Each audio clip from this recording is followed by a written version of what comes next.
ನಮಸ್ಕಾರ ಭಾರತೀಯರೇ. ಇವತ್ತು ಒಂದು ಸ್ಟೋರಿ ತೊಗೊಂಡು ಬಂದೇನೆ ರೀ ನಿಮ್ಮ ಹತ್ರ. ಸ್ಟೋರಿ ಸಾರಾಂಶ ಇಷ್ಟೇ ರೀ. ಯಾರನ್ನು ತೃಪ್ತಿಪಡಿಸೋಕ್ಕೆ ಸಾಧ್ಯ ಇಲ್ಲ. ಜಗತ್ತಿನಲ್ಲಿ ಯಾರನ್ನು ತೃಪ್ತಿಪಡಿಸೋಕ್ಕೆ ಸಾಧ್ಯ ಇಲ್ಲ. ಆ ಪರಮಪಿತ ಪರಮಾತ್ಮ ಒಬ್ಬನೇ ಮನುಷ್ಯರನ್ನು ತೃಪ್ತಿಪಡಿಸೋಕ್ಕೆ ಸಾಧ್ಯ ಅನ್ನುವಂಥ ಒಂದು ಸಾರ ರೀ ಈ ಕಥೆದು. ಸಮ್ರಾಟ್ ಭರ್ತರಿ ಅಂತ ಒಬ್ಬರು ಇರ್ತಾರೆ. ಅವರು ತಮ್ಮ ಕಣ್ಣಳತೆಯಲ್ಲಿ ಎಷ್ಟು ಜಾಗನ ಕವರ್ ಮಾಡಬಹುದಲ್ಲ, ಪ್ರತಿಯೊಂದು ಜಾಗನೂ ತಮ್ಮ ಯುದ್ಧ ಕೌಶಲ್ಯದಿಂದ ಶೌರ್ಯದಿಂದ ಗೆದ್ದು ಸಮ್ರಾಟ್ ಅನ್ನಿಸ್ಕೊಂಡವರು ರೀ. ಅವರ ಆಳ್ವಿಕೆಯಲ್ಲಿ ಪ್ರಜಾಜನರು ಎಲ್ಲರೂ ಸುಖ ಸಮೃದ್ಧಿಯಿಂದ ಬಾಳ್ತಾಯಿದ್ರು. ಯಾವುದೇ ಕೊರತೆ ಇರಲಿಲ್ಲ ರೀ. ಅವರು ತಮ್ಮ ಪ್ರಜೆಗಳನ್ನು ಸ್ವತಃ ಮಕ್ಕಳ ರೀತಿಯಿಂದನೇ ನೋಡ್ಕೊಂಡಿದ್ರು. ಅವನ ಆಳ್ವಿಕೆಯಲ್ಲಿ ಜನರೆಲ್ಲರೂ ಖುಷಿಯಿಂದ ಇದ್ದರು ರೀ.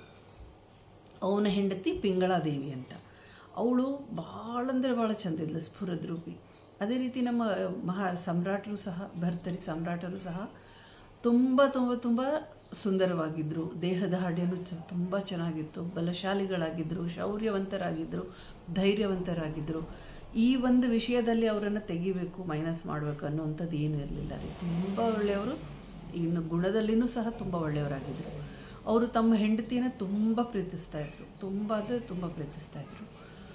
ಹೀಗಿರುವಾಗ ಅವರ ಅರಮನೆಯ ಅಶ್ವಶಾಲೆ ಒಳಗೆ ಒಬ್ಬನು ಕೆಲಸ ಮಾಡ್ತಾ ಇರ್ತಾನೆ ರೀ.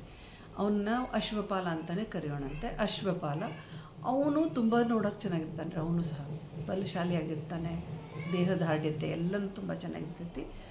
ಪಿಂಗಳಾದೇವಿ ಅವನ ಮೇಲೆ ಮೋಹಗೊಳ್ತಾಳೆ ರೀ. ಇವಳು ಕಣ್ಣಿಗೆ ಬೀಳ್ತಾನೆ. ಅವನನ್ನು ನೋಡಿ ಇವಳು ತನ್ನ ಗಂಡನ ಸೌಂದರ್ಯವನ್ನು, ತನ್ನ ಗಂಡನ ಪ್ರೀತಿಯನ್ನು, ತನ್ನ ಗಂಡನ ಕಾಳಜಿಯನ್ನು ಎಲ್ಲನೂ ಮರೆತು ಅವನ ಮೇಲೆ ಮೋಹಗೊಳ್ತಾಳೆ. ತನ್ನ ದಾಸಿಯರ ಕಡೆಯಿಂದ ಅವನನ್ನು ಕರೆಯೋಕ್ಕೆ ಕಳಿಸಿ ತನ್ನ ಪ್ರೇಮ ನಿವೇದನೆ ಮಾಡ್ಕೊಳ್ತಾಳೆ ಅವಳು. ಅವನು ಅದನ್ನು ನಿರಾಕರಿಸ್ತಾನೆ. ನೀವು ಮಹಾರಾಣಿಯರು, ನೀವು ನಮ್ಮ ರಾಜರ ಪತ್ನಿ, ನಿಮ್ಮ ಮತ್ತು ನಮ್ಮ ಮಧ್ಯೆ ಈ ರೀತಿ ಎಲ್ಲ ಸರಿಯಲ್ಲ ಅಂತ ಅವನು ನಿರಾಕರಿಸ್ತಾನೆ. ಆದ್ರೂ ಇವಳು ಏನು ಮಾಡ್ತಾಳೆ, ತನ್ನ ಅಧಿಕಾರದ ಒಂದು ದುರುಪಯೋಗದಿಂದ ಅವನಿಗೆ ಬೆದರಿಸಿ ಅವನನ್ನು ಒಲಿಸ್ಕೋತಾಳೆ. ಅವನು ಇವರಿಬ್ಬರ ಮಧ್ಯೆ ಅನೈತಿಕ ಸಂಬಂಧ ಸ್ಟಾರ್ಟ್ ಆಗಿಬಿಡ್ತೈತೆ. ಈ ಅನೈತಿಕ ಸಂಬಂಧದ ಬಗ್ಗೆ ಸಮ್ರಾಟ್ ಭರ್ತರಿ ಅವರ ತಮ್ಮ ಒಬ್ಬರು ಇರ್ತಾರೆ, ವಿಕ್ರಮಾದಿತ್ಯ ಅಂತ. ಅವರಿಗೆ ಗೊತ್ತಾಗ್ತೈತೆ ರೀ. ವಿಕ್ರಮಾದಿತ್ಯ ಅವರು ಇಷ್ಟು ವರ್ಷ ರಾಜನ ಆಳ್ವಿಕೆಯಲ್ಲಿ, ತಮ್ಮ ಅಣ್ಣನ ಆಳ್ವಿಕೆಯಲ್ಲಿ ಅವರು ತಮ್ಮ ಸಹಯೋಗನ ಕೊಡ್ತಾ ಬರ್ತಿರ್ತಾರೆ. ಎಲ್ಲ ಯುದ್ಧದಲ್ಲಿ ಹೋದಾಗಾಯಿತು, ಆಮೇಲೆ ಪ್ರತಿ ಒಂದು ಹಂತದಲ್ಲಿಯೂ ಸಹ ರಾಜ್ಯವನ್ನು ರಾಜ್ಯ ಆಳ್ವಿಕೆ ಮಾಡೋದ್ರಲ್ಲಿ, ಆಮೇಲೆ ಒಂದು ಮಂತ್ರಿಗಿಂತ ಒಳ್ಳೆಯ ಒಂದು ಜವಾಬ್ದಾರಿಯನ್ನು ತಗೊಂಡು ಎಲ್ಲದಕ್ಕೂ ಅಣ್ಣನಿಗೆ ಸರಿಸಾಟಿಯಾಗಿ ನಿಂತಿರ್ತಾರೆ, ಒಂದು ಸಪೋರ್ಟಾಗಿ ನಿಂತಿರ್ತಾರೆ. ಅವರಿಗೆ ಇದು ಮಹಾರಾಣಿದು ಮತ್ತು ಅಶ್ವಪಾಲಂದು ಸಂಬಂಧದ ಬಗ್ಗೆ ಗೊತ್ತಾಗ್ತೈತೆ. ಗೊತ್ತಾಗಿ ಅವನು ಅಶ್ವಪಾಲನಿಗೆ ಬೆದರಿಸ್ತಾನೆ. ಇದರಿಂದ ಅವನ ಬೆದರಿಕೆಗೆ ಅಶ್ವಪಾಲ, ಆಯಿತು, ಇನ್ಮೇಲೆ ಈ ರೀತಿ ನನ್ನ ತಪ್ಪು ನಡೆಯೋದಿಲ್ಲ, ದಯವಿಟ್ಟು ನೀವು ಮಹಾರಾಜರಿಗೆ ಹೇಳಕ್ಕೆ ಹೋಗಬೇಡ್ರಿ ಅಂತಾನೆ. ಇವನು ಆಯಿತು ಬಿಡು ಅಂತ ಅಷ್ಟಕ್ಕೆ ಬಿಡ್ತಾನೆ ಅವನನ್ನು. ಆದರೆ ಮಹಾರಾಜರಿಗೆ ಈ ವಿಷಯ ನಾನು ತಿಳಿಸ್ಲೇಬೇಕು, ತಿಳಿಸ್ಲಿಲ್ಲ ಅಂತಂದರೆ ನಾನು ರಾಜದ್ರೋಹ ಮಾಡ್ದಂಗೆ ಆಗ್ತೈತಿ, ಇಲ್ಲ ಸಹೋದರ ದ್ರೋಹ ಮಾಡ್ದಂಗೆ ಆಗ್ತೈತಿ. ಈ ವಿಷಯದ ಬಗ್ಗೆ ನಾನು ನಮ್ಮ ಅಣ್ಣನಿಗೆ ಎಚ್ಚರಿಕೆ ಕೊಡಲೇಬೇಕು ಅಂತ ಅವನ ಮನಸ್ಸಿನಲ್ಲಿ ಅನ್ಕೋತಾನೆ. ಅಷ್ಟರಲ್ಲಿ ಇವನು ಅಶ್ವಪಾಲ ರಾಣಿಗೆ ಹೇಳಿರ್ತಾನೆ, ಹೀಗೆ ನಮ್ಮಿಬ್ಬರ ವಿಷಯ ಇವ್ರಿಗೆ ಗೊತ್ತಾಗಿದೆ, ನಿಮ್ಮ ವಿಕ್ರಮಾದಿತ್ಯ ಅವರಿಗೆ. ಅವರು ಮಹಾರಾಜರಿಗೆ ಇದನ್ನು ಹೇಳಬಹುದು ಅಂತ ಅವನು ಎಚ್ಚರಿಕೆ ಕೊಡ್ತಾನೆ. ಅವಾಗ ಇವಳು ಏನು ಮಾಡ್ತಾಳೆ, ಒಂದು ಷಡ್ಯಂತ್ರ ರಚಿಸಿ ಏನು ಮಾಡ್ತಾಳೆ, ಅವರ ಗಂಡನಿಗೆ ಹೋಗಿ ಹೇಳ್ತಾಳೆ ಏನಂತ, ಹಿಂಗೆ ನಿಮ್ಮ ತಮ್ಮ ಇದನ್ನಲ್ಲ ವಿಕ್ರಮಾದಿತ್ಯ, ಅವನು ನನ್ನನ್ನು ಕೆಟ್ಟ ದೃಷ್ಟಿಯಿಂದ ನೋಡ್ತಾನೆ, ನಾನು ಅದನ್ನು ನಿರಾಕರಿಸಿದಾಗ ನಿಮ್ಮ ಮತ್ತು ನನ್ನ ಮಧ್ಯೆ ಒಂದು ಬಿರುಕು ಮೂಡಿಸೋದಾಗಿ ನನಗೆ ಬೆದರಿಕೆ ಕೊಡ್ತಾನೆ ಅಂತ ಹೇಳ್ತಾಳೆ. ಅವಾಗ ಅವನ ರಾಜ ಏನು ಮಾಡ್ತಾನೆ, ತಮ್ಮನ ಬಗ್ಗೆ ಇಷ್ಟೆಲ್ಲ ವರ್ಷದ ಪ್ರೀತಿ ವಿಶ್ವಾಸ, ಅವನ ಒಂದು ನಂಬಿಕೆತನ, ಆಮೇಲೆ ಅವನು ಋಣಿಯಾಗಿರೋದು, ಪ್ರತಿ ಒಂದನ್ನು ಮರೆತು ತನ್ನ ಹೆಂಡತಿ ಹೇಳಿರೋದನ್ನೇ ಅವನು ನಂಬಿಬಿಡ್ತಾನೆ. ನಂಬಿ ಏನು ಮಾಡ್ತಾನೆ, ಹೌದಾ ಈ ರೀತಿ ಮಾಡಿದ್ನವನ್ನ, ಅವನಿಗೆ ತಕ್ಕ ಶಿಕ್ಷೆ ಕೊಡ್ತೇನೆ ನಾನು ಅಂತ ಹೇಳಿ ವಿಚಾರ ಮಾಡೋದ್ರಲ್ಲೇ ಅವನು ತಮ್ಮ ಬರ್ತಾನೆ, ರಾಜನ ಒಂದು ಕಕ್ಷೆಗೆ ಬರ್ತಾನೆ. ಬಂದು ಅಣ್ಣ ನಿಮ್ಮ ಹತ್ರ ಸ್ವಲ್ಪ ನಾನು ಮಾತಾಡಬೇಕು, ಮಹಾರಾಜರೇ ನಿಮ್ಮ ಜೊತೆ ಒಂದು ಸ್ವಲ್ಪ ಮಾತಾಡ್ಬೇಕಂತ. ನೀ ಏನು ಮಾತಾಡ್ತೀನಿ ನನಗೆ ಗೊತ್ತೈತಿ, ನೀನು ಇಷ್ಟು ದುಷ್ಟ ಅಂತ ನಾನು ಅಂದ್ಕೊಂಡಿರಲಿಲ್ಲ. ಏನು ಹೇಳ್ತಾ ಇದ್ದೀರಿ ನೀವು? ನಾನೇನು ದುಷ್ಟತನ ಮಾಡಿದೆ? ಅವನು ಎಷ್ಟೇ ವಿನಂತಿ ಮಾಡಿಕೊಂಡ್ರು ನೀನು ಒಂದೇ ಒಂದು ಮಾತನ್ನು ಮಾತಾಡಬೇಡ.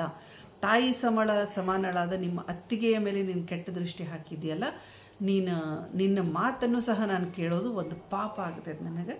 ಹಾಗಾಗಿ ನಿನ್ನನ್ನು ಈಗಿಂದೀಗಲೇ ನಾನು ಗಡೀಪಾರು ಮಾಡ್ತೀನಿ ಅಂತ ಹೇಳ್ತಾನೆ. ಅವನು ತಮ್ಮ ವಿನಂತಿ ಮಾಡ್ಕೋತಾನೆ ಹೋಗ್ತಾನೆ. ಅಣ್ಣ ಸ್ವಲ್ಪ ನಾನು ಮಾತಾಡೋಕ್ಕೆ ಬಿಡ್ರಿ ಮಹಾರಾಜರೇ, ನನ್ನ ಮಾತನ್ನು ಕೇಳ್ರಿ. ಇವನಿಗೆ ತನ್ನ ಹೆಂಡತಿಯ ಒಂದು ಎಷ್ಟು ಬಲವಾದ ಹೆಂಡತಿಯ ಮೇಲೆ ಒಂದು ಪ್ರೀತಿ ವಿಶ್ವಾಸ ಇತ್ತು ಅಂತಂದರೆ ತಮ್ಮನ ಯಾವುದೋ ಒಂದು ಮಾತನ್ನು ಕೇಳುವಂಥ ಸ್ಥಿತಿನಲ್ಲಿ ಅವನು ಇರೋದಿಲ್ಲ ರೀ. ಅವನಿಗೆ ಸೈನಿಕರನ್ನು ಕರೆಸಿ ಗಡೀಪಾರು ಮಾಡ್ತಾರೆ.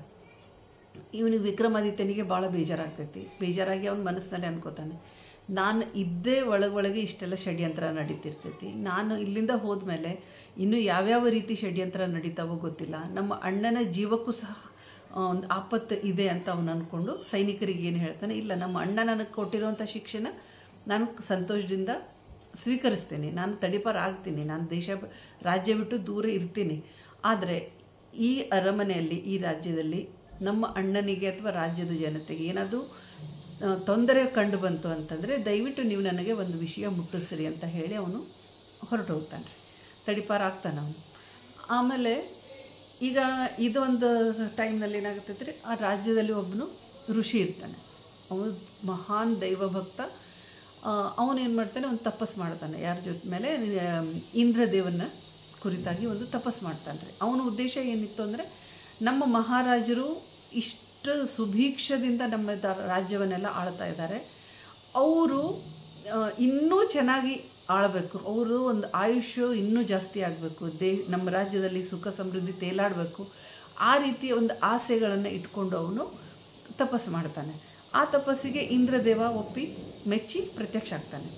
ಪ್ರತ್ಯಕ್ಷ ಆಗಿ ಇವನಿಗೆ ಋಷಿಗೆ ಕೇಳ್ತಾನೆ, ನಿನಗೇನು ಬೇಕು ಅಂತ. ಋಷಿ ಉತ್ತರ ಕೊಡೋಕ್ಕಿಂತ ಮುಂಚೆನೇ ಇಂದ್ರನ ಹೆಂಡತಿಗೆ ಒಂದು ಏನೋ ಇಂಪಾರ್ಟೆಂಟ್ ಕೆಲಸ ಬಂತು ಅಂತ ಹೇಳಿ ಅವನನ್ನು ಮಾನಸಿಕವಾಗಿ ನೆನಪು ಮಾಡ್ಕೋತಾಳೆ. ಇಂದ್ರನ ಗೊತ್ತಲ್ರಿ, ದೇವಾನುದೇವತೆಗಳು ಮಾನಸಿಕವಾಗಿ ನೆನಪು ಮಾಡಿಕೊಂಡು ಸಹ ಅವ್ರು ಹೋಗ್ಬಿಡ್ತಿರ್ತಾರೆ, ಅವ್ರಿಗೆ ಗೊತ್ತಾಗ್ತೈತಲ್ರಿ. ಇವನೇನು ಮಾಡ್ತಾನೆ, ಅರ್ಜೆಂಟ್ನಲ್ಲಿ ಇಂದ್ರ ಏನು ವಿಚಾರ ಮಾಡಲಾರ್ದಂಗೆ ಒಂದು ಹಣ್ಣು ಕೊಟ್ಟು, ತಗೋ ಇದನ್ನು ನೀನು ತಿಂದರೆ ಅಮರನಾಗ್ತಿ, ಇದನ್ನು ಯಾರು ತಿಂತಾರ ಅವ್ರು ಅಮರರಾಗ್ತಾರೆ, ತಗೋ ಇದನ್ನು ಅಂತ ಹೇಳಿ ಹಣ್ಣು ಕೊಟ್ಟು ಅವನು ಅದೃಶ್ಯ ಆಗಿಬಿಡ್ತಾನೆ. ಆವಾಗ ಬ್ರಾಹ್ಮಣನಿಗೆ, ಅವನ ಋಷಿಗೆ ಭಾಳ ಬೇಜಾರಾಗ್ತೈತಿ. ನಾ ಅಮರಾಗಿ ಏನು ಮಾಡಲಿ, ನಂದು ಆಸೆ ನಾನು ಒಬ್ಬನಲ್ಲ, ನಂದು ಇಡೀ ರಾಜ್ಯದ ಒಂದು ದೇಶದ ಒಂದು ಸುಖ ನಂದು ಒಂದು ಉದ್ದೇಶ ಆಗಿತ್ತು. ಅದು ಬಿಟ್ಟು ಇದು ಒಂದು ಹಣ್ಣು ತೊಗೊಂಡು ನಾನು ಒಬ್ಬನೇ ತಿಂದು ನಾನು ಒಬ್ಬನೇ ಅಮರರಾಗಿ ನನಗೇನು ಉಪಯೋಗ, ಇದು ನನಗೆ ಬೇಡ. ಅದೇ ನಮ್ಮ ರಾಜರಿಗೆ ಇದನ್ನು ನಾನು ಹಣ್ಣು ಕೊಟ್ಟರೆ ಅವರು ಅಮರರಾಗಿರ್ತಾರೆ, ಮತ್ತು ಅವರಿಂದ ಇದು ಇಡೀ ದೇಶ ರಾಜ್ಯ ಎಲ್ಲನೂ ಇನ್ನೂ ಚೆನ್ನಾಗಿ ಸುಭಿಕ್ಷವಾಗಿ ಬೆಳಿತೈತಿ. ಆಮೇಲೆ ನಮ್ಮ ಪ್ರಜೆಗಳು ಸಹ ತುಂಬ ಚೆನ್ನಾಗಿರ್ತಾರೆ. ಹಂಗಾಗಿ ನಾನು ಇದನ್ನು ರಾಜನಿಗೆ ಕೊಟ್ಬಿಡೋದು ಒಳ್ಳೆಯದು ಅಂತಂದು ಅವನು ರಾಜನ ಹತ್ರ ಬರ್ತಾನೆ ರೀ. ಅದನ್ನು ತೊಗೊಂಡು ಬಂದು ಅವ್ನು ಕೊಡ್ತಾನೆ, ರಾಜನಿಗೆ ಕೊಡ್ತಾನೆ. ಹಿಂಗೆ ಇದರಿ, ಇದು ಅಮರರಾಗ್ತಾರೆ ಈ ಹಣ್ಣನ್ನು ತಿಂದವರು, ನೀವು ಇದನ್ನು ತಿನ್ನಿರಿ ಅಂತ ಹೇಳ್ತಾನೆ. ಅವಾಗ ರಾಜ ಆಯಿತು ಅಂತ ಅವ್ರ ಹತ್ರ ಇಸ್ಕೊಂಡು ಆಮೇಲೆ ಅವನು ವಿಚಾರ ಮಾಡ್ತಾನೆ, ನಾನು ಇದನ್ನು ತಿಂದು ಏನು ಮಾಡಲಿ, ನನಗೆ ದೇವ್ರು ಕೊಟ್ಟಿರುವಂಥ ಆಯಸ್ಸು ಸಾಕು, ನನಗೆ ಎಷ್ಟು ದೇವ್ರು ಕೊಟ್ಟರಲ್ಲ ಅಷ್ಟು ವರ್ಷ ನಾನು ಇಲ್ಲಿ ಬದುಕಿ ನನ್ನ ಜೀವನವನ್ನು ಮುಗಿಸೋದು ಒಳ್ಳೇದು ನಾನು ಅಂತಂದು ಅವನೇನು ಮಾಡ್ತಾನೆ ರೀ, ಅವನ ಹೆಂಡತಿನ ಎಷ್ಟೊಂದು ಪ್ರೀತಿಸ್ತಿದ್ನಲ್ರಿ, ನನ್ನ ಹೆಂಡತಿ ಅಮರಳಾಗಲಿ ಅಂತ ಹೇಳಿ ಅವನೇನು ಮಾಡ್ತಾನೆ, ತನ್ನ ಹೆಂಡತಿನ ಕರೀತಾನೆ ರೀ. ಕರೆದು, ಇದು ತಗೋ ಅಮರನಾಗುವಂಥ ಹಣ್ಣು, ಇದನ್ನು ನೀನು ತಿನ್ನು ಅಂತ ಹೇಳಿ ಅವಳಿಗೆ ಕೊಡ್ತಾನೆ. ಅವಳೇನು ಮಾಡ್ತಾಳೆ, ಅವಳು ಆ ಶಿವಪಾಲನ ಮೇಲೆ ಇಟ್ಟಿರುವಂಥ ಎಷ್ಟು ಪ್ರೀತಿ ಎಷ್ಟು ಜಾಸ್ತಿ ಇತ್ತು ಅಂತಂದರೆ, ಅವಳು ತಾನು ತಿನ್ನಲಾರ್ದಂಗೆ ಅಶ್ವಪಾಲ ಅಮರನಾಗಲಿ, ಅಶ್ವಪಾಲ ನಿರಂತರವಾಗಿ ಬದುಕಲಿ ಭೂಮಿ ಮೇಲೆ ಅಂತ ಹೇಳಿ ಅವಳು ಅಶ್ವಪಾಲಕ್ಕೆ ಕೊಡ್ತಾಳೆ. ಇಲ್ಲಿ ಸ್ಟೋರಿಲಿ ಇನ್ನೊಂದು ಟ್ವಿಸ್ಟ್ ಇದೆ ರೀ. ಇಲ್ಲಿ ಅಶ್ವಪಾಲ ರಾಜನನ್ನು ಸಂತೋಷಪಡಿಸ್ಲಿಕ್ಕೆ ಸಭೆಯಲ್ಲಿ ನರ್ತಕಿಯರು ಇರ್ತಾರಲ್ರಿ, ಆ ನರ್ತಕಿಯ ಮುಖ್ಯಸ್ಥೆ ಏನಿರ್ತಾಳಲ್ರಿ, ಆ ಗುಂಪಿನ ಮುಖ್ಯಸ್ಥೆನ ಅವನು ಪ್ರೀತಿ ಮಾಡ್ತಿರ್ತಾನೆ ಭಾಳ. ಅವರಿಬ್ಬರಲ್ಲೇನೂ ಮತ್ತೆ ಸಂಬಂಧ ಇರ್ತೈತೆ ರೀ.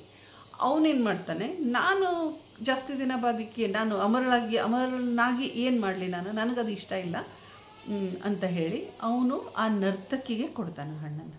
ಅವಳೇನು ಮಾಡ್ತಾಳೆ, ನಾನಾದರೂ ತಿಂದು ಏನು ಮಾಡಲಿ, ನಾನು ಅಮರಳಾಗಿದ್ದೇನು ಮಾಡಲಿ, ಬೇಡ, ನಮ್ಮ ಮಹಾರಾಜರ ಒಂದು ಒಳ್ಳೆ ರಾಜ ಆಳ್ವಿಕೆಯನ್ನು ಮಾಡ್ತಾ ಇದ್ದಾರೆ, ಹಾಗಾಗಿ ಅವ್ರಿಗೇನೆ ಇದನ್ನು ಕೊಟ್ಬಿಡ್ತೀನಿ, ಅದರಿಂದ ಇಡೀ ಪ್ರಜೆಗಳೆಲ್ಲರೂ ಚೆನ್ನಾಗಿರ್ತಾರೆ, ನಮ್ಮ ದೇಶ ಇನ್ನೂ ಸಮೃದ್ಧ ಭರಿತವಾಗ್ತೈತಿ ಅವ್ರ ಆಳ್ವಿಕೆ ಒಳಗೆ, ಅವ್ರು ಕೊನೆಯವರೆಗೂ ಆಳ್ತಾನೆ ಇರಲಿ, ಬದುಕಿನೇ ಇರಲಿ ಅವರು ಅಂತ ಹೇಳಿ ಅದನ್ನು ವಾಪಸ್ ತೊಗೊಂಬಂದು ರಾಜನಿಗೆ ಕೊಡ್ತಾಳೆ. ರಾಜ ಏನು ಮಾಡ್ತಾನೆ, ಅರ್ರೆ ಇದು ಹಣ್ಣು ವಾಪಸ್ ನನ್ನ ಹತ್ರನ ಹೆಂಗೆ ಬಂತಿದ್ದು, ನನ್ನಿಂದನೇ ಇದು ಬ್ರಾಹ್ಮಣ ನನಗೆ ಕೊಟ್ಟಿದ್ದ, ನಾನು ರಾಣಿಗೆ ಕೊಟ್ಟಿದ್ದೆ, ಇದು ವಾಪಸ್ ನನ್ನ ಹತ್ರ ಹೆಂಗೆ ಬಂತು ಅಂತ ಅವಳಿಗೆ ಕೇಳ್ತಾನೆ. ಆಕಿ ಸ್ವಲ್ಪ ಜೋರು ಮಾಡಿ ಬೈದು ಮಾಡಿ ಎಲ್ಲ ಕೇಳಿದ ಮೇಲೆ, ಹೆದರಿಸಿದ ಮೇಲೆ ಆಕಿ ಹೇಳ್ತಾಳೆ, ಇಲ್ಲ, ಅಶ್ವಪಾಲ ಮತ್ತು ನಾನು ಇಬ್ಬರು ಪ್ರೇಮದಲ್ಲಿದ್ದೀವಿ, ನನಗೆ ಇದನ್ನು ಅಶ್ವಪಾಲ ಕೊಟ್ಟ ಅಂತ ಹೇಳ್ತಾನೆ. ಅವಾಗ ಅಶ್ವಪಾಲನ ಕರೆಸ್ತಾರೆ ರಾಜರು. ಅವನಿಗೆ ಭಯ ಶುರುವಾಗ್ಬಿಡ್ತೈತೆ. ಅಶ್ವಪಾಲ ಹೆದರ್ಕೋಂತ ನಡುಕ್ಕೋಂತ ಬರ್ತಾನೆ. ಹೇಳು, ಇದು ನಿನ್ನ ಹತ್ರ ಎಲ್ಲಿಂದ ಬಂತು? ಇಲ್ಲ, ಗೊತ್ತಿಲ್ಲ ಮಹಾತ್ಮರೇ, ನನಗೇನೋ ಒಟ್ಟು ಸಿಕ್ತು ಅಂತ ಹೇಳ್ತಾನೆ. ಅಲ್ಲಿ ಸಿಕ್ತು, ನಿಜ ಹೇಳು, ನಿನಗೆ ನಿಜ ಹೇಳಲಿಲ್ಲ ಅಂತಂದರೆ ನಿನ್ನನ್ನು ಇಲ್ಲಿಂದ ಇಲ್ಲಿಗೆ ಮರಣದಂಡನೆಗೆ ಗುರಿ ಮಾಡಿಸ್ತೀನಿ ಅಂತ ಹೇಳ್ತಾನೆ. ಅವನು ನನಗಿನ್ನು ಉಳಿಗಾಲ ಇಲ್ಲ, ನಿಜ ಹೇಳಲೇಬೇಕು ನಾನಿದು ಅಂತ ಹೇಳಿ ಅವನು ಹೇಳ್ತಾನೆ. ಇಲ್ಲ, ಮಹಾರಾಣಿಯವರು ನನಗಿದನ್ನು ಕೊಟ್ಟರು, ಮಹಾರಾಣಿಯವರು ಮತ್ತು ನಾವು ಸಂಬಂಧದಲ್ಲಿದ್ದೀವಿ ಅಂತ ಊನಾಗಿಯೇ ಒಪ್ಕೋತಾನೆ. ಆವಾಗ ರಾಜ ಏನು ಮಾಡ್ತಾನೆ, ಮಹಾಸಭೆನ ಕರೀತಾನೆ. ಕರೆದು ಸೇವಕಿಯರ ಕಡೆಗೆ ಮಹಾರಾಣಿಗೆ ಹೇಳಿ ಕಳಿಸ್ತಾನೆ. ಏನು ಅಂದರೆ, ನೀವು ಇದನ್ನು ಯಾವುದನ್ನು ವಿಷಯ ಹೇಳಬೇಡ್ರಿ ಮಹಾರಾಣಿಗೆ ಸಭೆಯಲ್ಲಿ ಸನ್ಮಾನ ಮಾಡ್ತಾರೆ ಅಂತ ಹೇಳಿ ಅವರಿಗೆ ಕರ್ಕೊಂಡು ಬರ್ರಿ ಅಂತ ಹೇಳ್ತಾನೆ. ಮಹಾರಾಣಿಗೆ ಅವರು ಸೇವಕಿಯರು ಹೋಗಿ ಹೇಳ್ತಾರೆ, ಮಹಾರಾಜರು ನಿಮ್ಮನ್ನು ಕರೀತಾ ಇದ್ದಾರೆ, ಸಭೆಯಲ್ಲಿ ನಿಮಗೆ ಸನ್ಮಾನ ಮಾಡ್ತಾರಂತೆ. ಇವಳು ಖುಷಿಯಾಗಿಬಿಡ್ತಾಳೆ. ನಾನು ಏನು ಮಾಡಿದೆ ಅಂತ ಅವಳಿಗೆ ಗೊತ್ತಾಗೋದಿಲ್ಲ, ಆದ್ರೂ ಸನ್ಮಾನ ಅಂದ ತಕ್ಷಣ ಅವಳು ಖುಷಿಯಾಗಿ ಸಭೆಗೆ ಬರ್ತಾಳೆ. ಬಂದು ಪ್ರಭುಗಳಿಗೆ ನಮಸ್ಕಾರ, ಏನು ಸನ್ಮಾನ ಅಂತ ಕೇಳ್ತಾಳೆ. ಅವಾಗ ಮಹಾರಾಜರು ಏನು ಹೇಳ್ತಾರೆ, ಸೈನಿಕರೇ ಬನ್ನಿರಿ, ಇಲ್ಲಿ ನಿಮ್ಮ ಹತ್ರ ಇರುವಂಥ ಖಡ್ಗವನ್ನು ತೊಗೊಂಡು ಬಂದು ಈ ರಾಣಿಯನ್ನು ನೆತ್ತಿಯಿಂದ ಹಿಡಿದು ಪೂರ್ಣ ಉದ್ದುದ್ದ ಸೀಳಿರಿ ಅಂತ ಹೇಳ್ತಾನೆ. ಅವಾಗ ರಾಣಿಗೆ ಭಯ ಆಗಿಬಿಡ್ತೈತಿ. ಮಹಾರಾಜರೇ, ಏನಿದು, ನನಗೆ ಯಾಕಿಂತ ಶಿಕ್ಷೆ ಕೊಡ್ತಾ ಇದ್ದೀರಿ ಅಂತ ಹೇಳ್ತಾಳೆ. ಅವಾಗ ಅವನು ರಾಜ ಹೇಳ್ತಾನೆ, ಮಹಾರಾಣಿ, ನಾನು ನಿನಗೆ ಅಮರಳಾಗಲಿಕ್ಕೆ ಹಣ್ಣು ಕೊಟ್ಟಿದ್ನಲ್ರಿ, ನೀವು ತಿಂದಿದ್ದೀರಿ ಅದನ್ನು, ನಾನು ನಿಮ್ಮನ್ನು ಸೀಳಿಸಿದ್ರೂ ಸಹ ನೀವು ಸಾಯೋದಿಲ್ಲ, ನೀವು ಅಮರರೀಗ, ಹಣ್ಣು ತಿಂದಿರಲ್ಲ ನೀವು, ಬರ್ರಿ ಸೈನಿಕರೇ, ಬರ್ರಿ ನಿಮ್ಮ ಕೆಲಸ ಮಾಡಿಬರ್ರಿ ಅಂತ ಕರೀತಾನೆ. ಅವಾಗ ಸೈನಿಕರು ಮುಂದೆ ಹೆಜ್ಜೆ ಇಡ್ತಾ ಬರ್ತಾ ಇದ್ದಾಗ ಅವಳಿಗೆ ಭಯ ಶುರುವಾಗಿ ತಮ್ಮ ಮೊಣಕಾಲಿನ ಮೇಲೆ ಬಿದ್ದು ಮೊಣಕಾಲಿನ ಮೇಲೆ ನಿಂತು ನೀ ಬೆಂಡ್ ಅಂತ ಏನು ಹೇಳ್ತೇವಲ್ರಿ ಈಗಿನ ಕಾಲದಲ್ಲಿ, ನೀ ಬೆಂಡಾಗಿ ಕೈ ಮುಗಿದು, ಮಹಾರಾಜರೇ ನನ್ನನ್ನು ಕ್ಷಮಿಸಿರಿ, ನಾ ಆ ಹಣ್ಣು ತಿಂದಿಲ್ಲ ಅಂತ ಹೇಳ್ತಾನೆ. ಮತ್ತು ಏನು ಮಾಡಿದ್ರಿ ಆ ಹಣ್ಣನ್ನು? ಅಶ್ವಪಾಲನಿಗೆ ಕೊಟ್ಟೆ. ಯಾಕೆ ಕೊಟ್ರಿ? ಇಲ್ಲ, ನಾನು ಅಮರಳಾಗಿರೋದು ನನ್ನಕ್ಕಿಂತ ಅವನು ಅಮರನಾಗಿದ್ದರೆ ನನಗೆ ಖುಷಿ ಆಗ್ತಾಯಿತ್ತು, ನಂದು ಮತ್ತು ಅವನದು ಸಂಬಂಧ ಇತ್ತು ಅಂತ ಹೇಳ್ತಾರೆ. ಮತ್ತು ನನ್ನ ತಮ್ಮನ ಬಗ್ಗೆ ನೀವು ಅದನ್ನೆಲ್ಲ ಹೇಳಿದ್ರಿ. ಇಲ್ಲ, ನಮ್ಮ ತಪ್ಪನ್ನು ಮುಚ್ಚಿ ಹಾಕಿಕೊಳ್ಳಲಿಕ್ಕೆ ನಾವು ಅದು ಕಟ್ಟುಕತೆ ಹೇಳಿದ್ದೆ, ನಿಮ್ಮ ತಮ್ಮ ತುಂಬ ಒಳ್ಳೆ ಮನುಷ್ಯ ಅಂತ ಹೇಳ್ತಾನೆ. ಆವಾಗ ರಾಜನಿಗೆ ಅರ್ಥ ಆಗುತ್ತೆ, ನಾನು ಸಾಮ್ರಾಟ, ಇಷ್ಟೆಲ್ಲ ರಾಜ್ಯಗಳನ್ನು ಇಷ್ಟೆಲ್ಲ ದೇಶಗಳನ್ನು ಗೆದ್ದುಕೊಂಡು ಬಂದಿದ್ದೀನಿ, ನನ್ನ ಹೆಂಡತಿಯಾಗಿ ಇವಳು ನನ್ನಿಂದ ತೃಪ್ತಿ ಪಡಲಿಲ್ಲ. ಓಕೆ, ಮಹಾರಾಣಿಯಿಂದ ಅಶ್ವಪಾಲ ತೃಪ್ತಿ ಪಡಲಿಲ್ಲ, ಅಶ್ವಪಾಲನಿಂದ ನರ್ತಕಿನೂ ತೃಪ್ತಿ ಪಡಲಿಲ್ಲ. ಹಾಗಿದ್ರೆ ಈ ಜಗತ್ತಿನಲ್ಲಿ ಏನನ್ನ ಮಾಡಿದರೆ ಒಬ್ಬ ವ್ಯಕ್ತಿ ಮೇಲೆ ಒಬ್ಬ ವ್ಯಕ್ತಿ ತೃಪ್ತಿ ಪಡ್ತಾನೆ? ಇಲ್ಲ, ನಾವು ಏನು ಬೇಕಾದ ಮಾಡಿದ್ರೂ ಸಹ ಯಾವುದೇ ಒಂದು ಮನುಷ್ಯನನ್ನು ತೃಪ್ತಿಪಡಿಸೋಕ್ಕೆ ಸಾಧ್ಯ ಇಲ್ಲ ರೀ. ಆದರೆ ನಾವು ದೇವರನ್ನು ತೃಪ್ತಿಪಡಿಸೋದು ತುಂಬ ತುಂಬ ತುಂಬ ತುಂಬ ಸುಲಭ ರೀ. ದೇವರನ್ನು ತೃಪ್ತಿಪಡಿಸೋದು ಬಹಳ ಸುಲಭ. ಈಶ್ವರನ ತೃಪ್ತಿಪಡಿಸ್ಬೇಕು ಅಂತಂದರೆ ಒಂದು ಸ್ವಲ್ಪ ಬಿಲ್ಪತ್ರೆ ಸಾಕ್ರಿ, ಸ್ವಲ್ಪ ನೀರಿನ ಅಭಿಷೇಕ ಸಾಕು. ಅದಕ್ಕಿಂತ ಹೆಚ್ಚಾಗಿ ನಮ್ಮ ನಿರ್ಮಲವಾದ ಮನಸ್ಸಿನಿಂದ ಶಿವ ಅಂತ ಕರೆದ್ರೆ ಸಾಕ್ರಿ, ನಮ್ಮ ಎಲ್ಲ ಕಷ್ಟಗಳನ್ನು ಅವನು ಪರಿಹಾರ ಮಾಡ್ತಾನೆ ರೀ. ಅದೇ ರೀತಿ ಶ್ರೀಕೃಷ್ಣ ಒಂದು ತುಳಸಿ ದಳಕ್ಕೆ ಮರುಳಾಗ್ತಾನೆ ರೀ, ನಮ್ಮನ್ನು ತೃಪ್ತಿಪಡಿಸ್ತಾನೆ. ನಾವು ಅವನನ್ನು ತೃಪ್ತಿಪಡಿಸೋದು ಒಂದು ತುಳಸಿ ದಳದಿಂದ, ಅವನು ನಮ್ಮನ್ನು ತೃಪ್ತಿಪಡಿಸ್ತಾನೆ.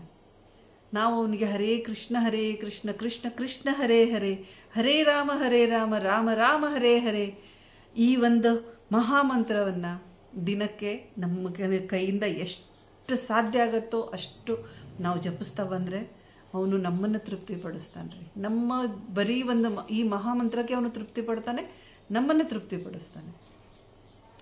ಇದಕ್ಕಿಂತ ಹೆಚ್ಚಿಂದ ಏನೂ ಇಲ್ಲ ರೀ. ಮನುಷ್ಯನಿಗೆ ತೃಪ್ತಿಪಡಿಸೋಕ್ಕೆ ಸಾಧ್ಯನೇ ಇಲ್ಲ. ಶರಣಾರ್ಥಿಗಳು.